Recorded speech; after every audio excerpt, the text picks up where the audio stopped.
দেখুন, এটা আমি দীর্ঘদিন ধরে বলে আসছি যে ভারতবর্ষে আরএসএস নামক যে সংগঠনটি আছে, এই সংগঠনটি যারা সংবিধানকে মেনে নেয়নি, দেশের সংবিধানকে মানতে চায়নি, দেশের স্বাধীনতায় যাদের কোনো কন্ট্রিবিউশন ছিল না, তারা বিভিন্ন রাজ্যে যে ছোট ছোট দলগুলো ক্ষমতায় আছে তাদেরকে এবং বিজেপিকে ব্যবহার করে এই ধরনের বিভেদগুলো তৈরি করার চেষ্টা করছে। এবং এই যে ভারতবর্ষের সংবিধানে যে বহুত্ববাদের থেকে আমরা মেনে নিয়েছি, এটাকে তারা অস্বীকার করছে এবং এই কনফ্লিক্টগুলো তৈরি করা হচ্ছে। এবং এই যে এসআইআর কেন্দ্রিক যে বিতর্ক হচ্ছে, একটু দেখুন এসআইআর এ যে 11খানা ডকুমেন্টের তালিকা আছে, শুধুমাত্র পাট্টা এবং বার্থ সার্টিফিকেট, এই দুটি ডকুমেন্ট বাদ দিয়ে বাদ বাকি যত ডকুমেন্টস আছে, হয় তাকে অনেক শিক্ষিত হতে হবে আর না হলে বিত্তশালী হতে হবে, পাসপোর্ট থাকবে এরকম। ফলে যারা সমাজে যারা গরিব এবং অর্থনৈতিকভাবে পিছিয়ে পড়া সম্প্রদায়ের মানুষ, যারা বাইরের রাজ্যে কাজ করতে যাচ্ছে, রাজ্যে কাজ না পেয়ে, তাদের কাছে না বার্থ সার্টিফিকেট থাকবে, আমার কাছেও নেই, পাট্টা সকলে পায় না। ফলে এই একটা পরিস্থিতি তৈরি করা হচ্ছে যেখানে আতঙ্ক তৈরি করা যায়।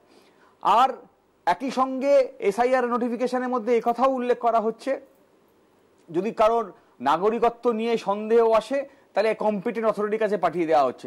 আমি আপনাকে থামাচ্ছি, একটা প্রশ্ন আপনার কাছে একটা প্রশ্ন। আজকে কেরল সরকারের রয়েছে বামেরা, সেই কেরল সরকারে একই রকম ভাবে বিএলওর ওপর প্রবল চাপ দেওয়া হচ্ছে, মানসিক অবসাদে কেরলের কান্নুরে একজনের মৃত্যু হয়েছে এবং সেই নিয়ে কংগ্রেস কেরলের বাম সরকারের বিরুদ্ধে তারা সেখানে র্যালি করেছে।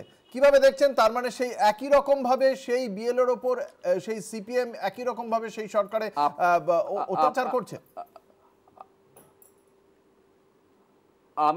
আমি স্পষ্ট ভাষায় বলছি, একমাত্র কেরল যারা সামগ্রিকভাবে সিদ্ধান্ত নিতে পেরেছে যে এসআইআর এর বিরোধিতা আমরা করছি, আর এবং তারা সুপ্রিম কোর্টে চ্যালেঞ্জের দিকেও গেছে।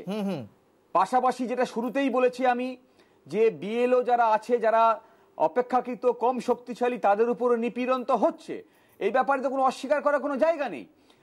ইলেকশন কমিশন তারা পরিচালনা করছে এবং এই নিপীড়ন নামই নিয়ে আসা হয়েছে। একটা অল্প সময়ের মধ্যে এত বড় অংশের কাজ, যেখানে ছুটি আমার পাওনা, ছুটি আমার ফান্ডামেন্টাল টু মাই লাইফ, যেখানে একটা নির্দিষ্ট সময় আপনি যে কথা বলছেন শামীম, আপনি যে কথা বলছেন কেরল সরকারের পক্ষ থেকে, আপনি যে বললেন যে একটা বিপুল চাপ দেওয়া হচ্ছে, এখানে কেরল সরকারের পক্ষ থেকে যে বিবৃতি পাচ্ছি আমরা, সেখানে নির্বাচন কমিশনের পক্ষ থেকেও যেটা বলা হচ্ছে, জেলা প্রশাসন বিবৃতি দিয়ে জানিয়েছে যে ওই ব্যক্তি। আপনি ভুল বলছেন, আপনি ভুল বলছেন। কি কোনটা বলেছি এখন অবধি তো বলিনি। যেটা নির্বাচন কমিশনের পক্ষ থেকে কেরলের জেলা প্রশাসনের থেকে বলা হয়েছে, আনিস জর্জ বলে যে ব্যক্তি আত্মহত্যা করেছেন তাকে 1065টা গণনার ফর্ম দেওয়া হয়েছিল এবং তার মাত্র 22% কাজ বাকি ছিল, তিনি মাত্র 50টা ফর্ম বিতরণ করা বাকি ছিল। তার মানে তার এই এখনো তো টাইম রয়েছে 4 ডিসেম্বর পর্যন্ত, তার মানে এমন কিছু চাপ নয় যে কারণে তাকে সুইসাইড করতে হবে, এই কথা বলছে কেরলে বিএলও যার আন্ডারে কাজ করছে সেই জেলা প্রশাসন। কি বলবেন?